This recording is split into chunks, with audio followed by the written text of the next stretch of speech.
Brexit talks. The Irish Prime Minister warns time is running out for negotiations in Brussels. The Royal Bank of Scotland considers moving part of its business to Amsterdam after Britain leaves the European Union. Also today, police in Australia say an attempted airline bombing was ordered by a senior Islamic State commander.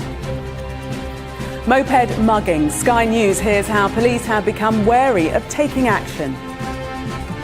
And all eyes on Paris as Brazilian star Neymar gives his first news conference for its top team. We'll bring that to you live. Good afternoon. The new Irish Prime Minister has piled pressure on the British government's Brexit negotiations.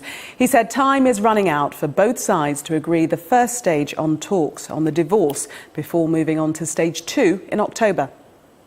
He also called for unique solutions as he warned that every single aspect of life in Northern Ireland will be affected by Brexit. The Brexit negotiations are now well underway in Brussels. Do not underestimate for a second the enormity of the challenges that we face. Well, in his speech, he suggested a number of possible solutions to some of the sticking points in the negotiations. First, he suggested that a specific EU-UK customs union could be created, similar to the one that exists between the EU and Turkey. He also suggested the UK could enter what he described as a deep free trade agreement with the EU. And finally, he said an alternative to the European Court of Justice could be created to oversee any future deal between the EU and the UK. Well, our political correspondent Lewis Goodall is in Westminster for us. Lewis, he's definitely set out his stall there, really giving us a very good idea of how he would like to see things proceed. Yes, absolutely, Gillian. I think the problem is that it's very different from how the unionist community in Northern Ireland would like Brexit to proceed. I think where he said the clock is ticking, and it was very, very clear that that's a verdict and a view that the Irish Prime Minister shares. Indeed. Lewis, thank you. The Royal Bank of Scotland is in discussions about moving some of its operations to Amsterdam following Brexit, if the UK can't ensure enough money can flow easily from London to Europe. Well, it comes as the taxpayer-owned bank reports its first half-yearly profit for 3 years. My focus is around how do we get those UK businesses who are trading in the European zone and those European businesses who want to trade over here seamlessly. The British security expert who helped shut down a global cyber attack that affected the NHS has been charged by the FBI in Las Vegas. Marcus Hutchins helped to stall the WannaCry ransomware virus that infected more than 300,000 computers in 150 countries in May this year. He's been accused of creating and selling malware, which could be used to steal internet banking passwords. One of Dubai's tallest residential buildings had to be evacuated this morning because of a fire.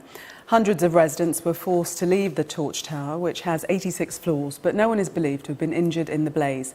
It's the second time the tower has caught fire in just 2 years. A woman in the US has been sentenced to 2.5 years in jail for sending a series of text messages urging her boyfriend to kill himself. Michelle Carter was found guilty of involuntary manslaughter following the death of 18-year-old Conrad Roy in 2014. The verdict marked the first time in Massachusetts that a person had been found guilty of manslaughter using only words. The government has pledged an extra £100 million in support to help rid the world of polio. The world polio virus still exists in Afghanistan, Nigeria and Pakistan.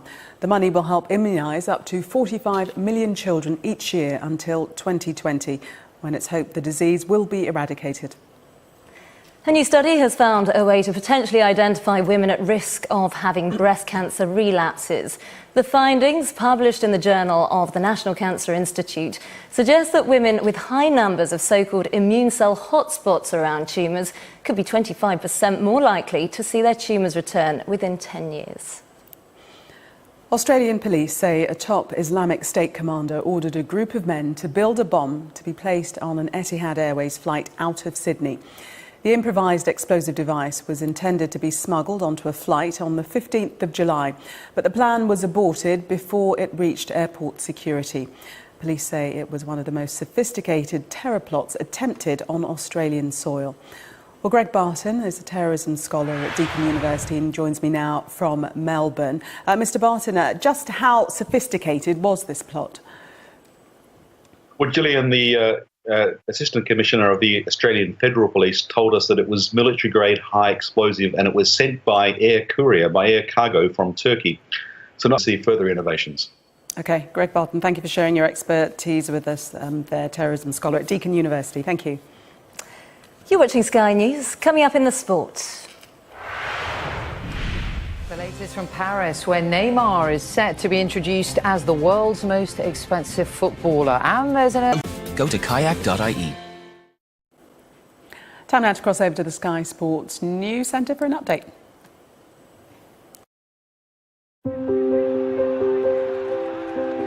This sports bulletin is brought to you by Vitality. Get healthy, get rewarded.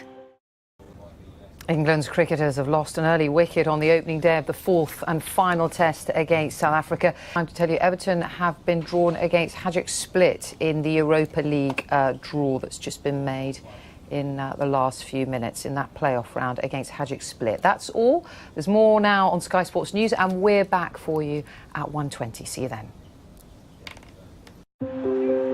Vitality. Get healthy, get rewarded.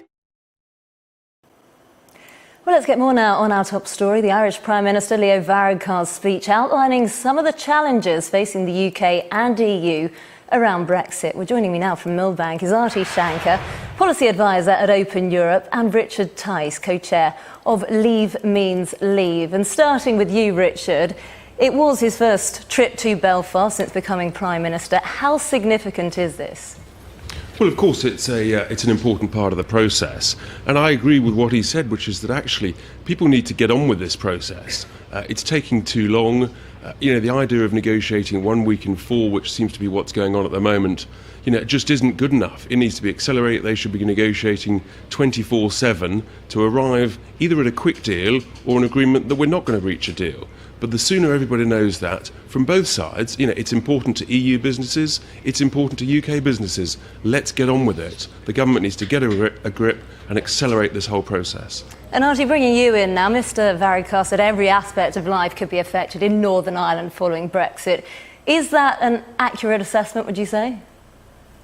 Absolutely. From his point of view, every aspect of life will be affected, because this determines the outcome of these of these talks, of these negotiations, will have an impact on the border between Northern Ireland and the Republic of Ireland, which of course up until this point has been largely invisible.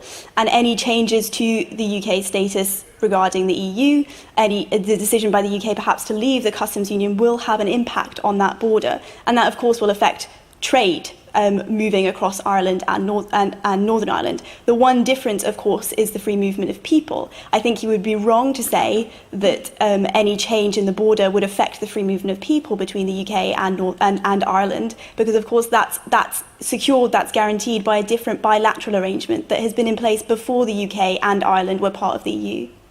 And I mean, talking of the border, because that is high up on the agenda here, there's even been talk of relocating it into the Irish Sea. I mean, what are the options here?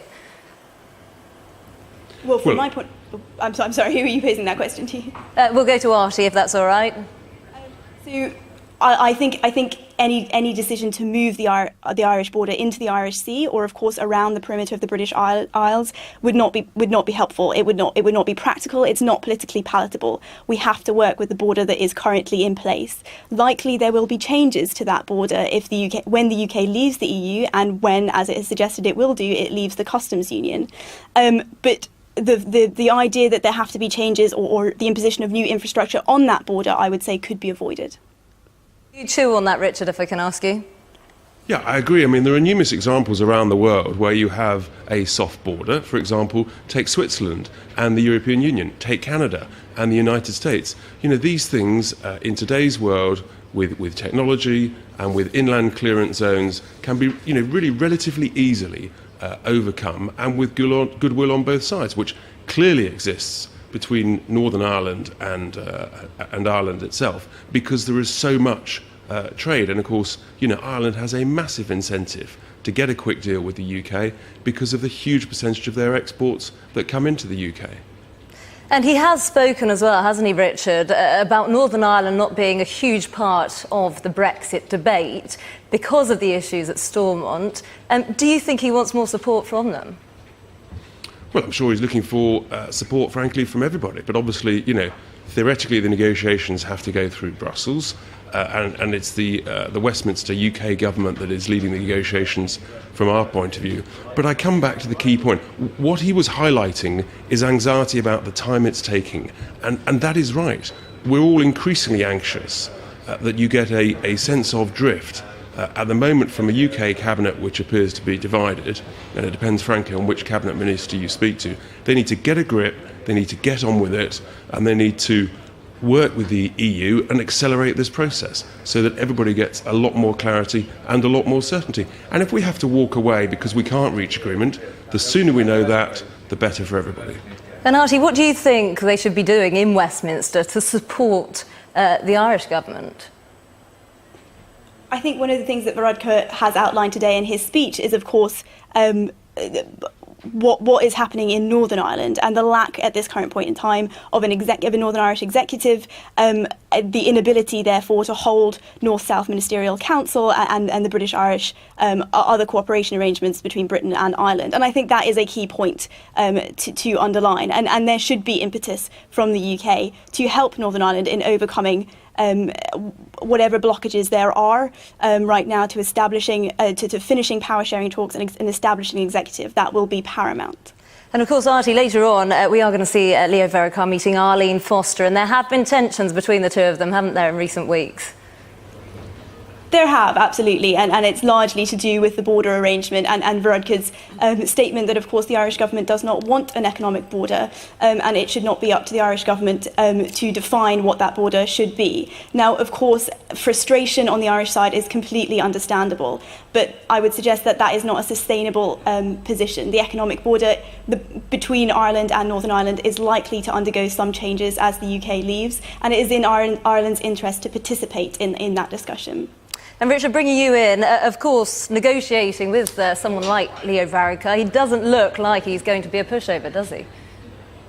Well, look, of course that's the position, but the reality is we're not actually negotiating with him. David Davis is negotiating with Michel Barnier.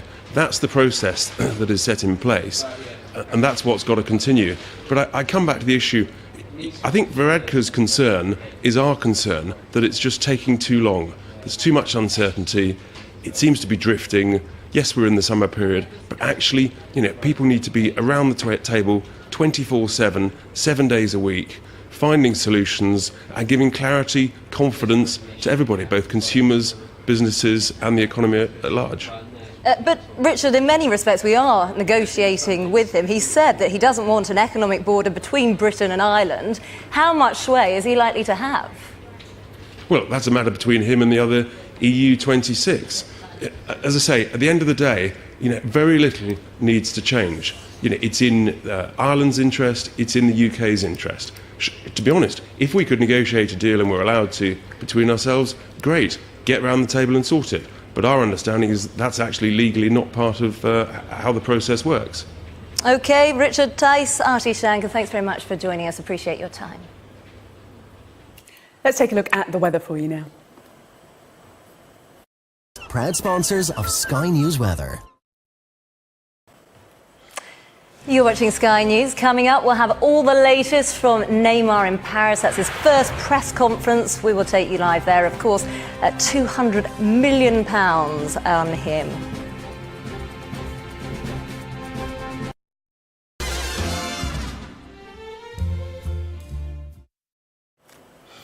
You're watching Sky News. The main stories for you now. The new Irish Prime Minister has warned that time is running out for Brexit negotiations in Brussels and called for unique solutions to the issues it raises.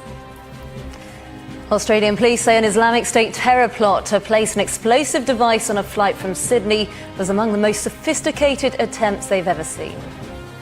The man leading the investigation into links between Donald Trump's presidential election and Russia has taken the first steps towards making criminal charges. Well, we can see some pictures live now from Paris. Of course, Neymar, a world record signing, £200 million for him. And they had to activate a buyout clause from Barcelona. He has signed a 5-year deal, and this will be his first press conference, of course, in Paris for PSG. He will play his first game in the Ligue 1 campaign against Amiens on Saturday. But there we go, we will take you live to Paris as soon as he appears. Indeed. But in the meantime, back to Donald Trump's troubles. Calling together a citizens' body known as a grand jury will give special counsel Robert Mueller more legal powers. Sky's James Matthews reports. To the question, who put Donald Trump in the White House? Today is the deadline for survivors of the Grenfell Tower fire to submit their evidence to the public inquiry. Survivors have told Sky News the criminal investigation is their priority, which could see the inquiry delayed if a prosecution goes ahead. Sky's Charlotte Lomas reports. They need justice. They want the truth. It will be a test of patience, and they're committed to wait as long as it takes. Charlotte Lomas, Sky News. Sky News has learned increasing numbers of police officers are refusing to chase moped criminals as they fear they won't have support from senior colleagues if something goes wrong. Yes, the problem is especially severe in London, where moped-related crimes have tripled in the last year.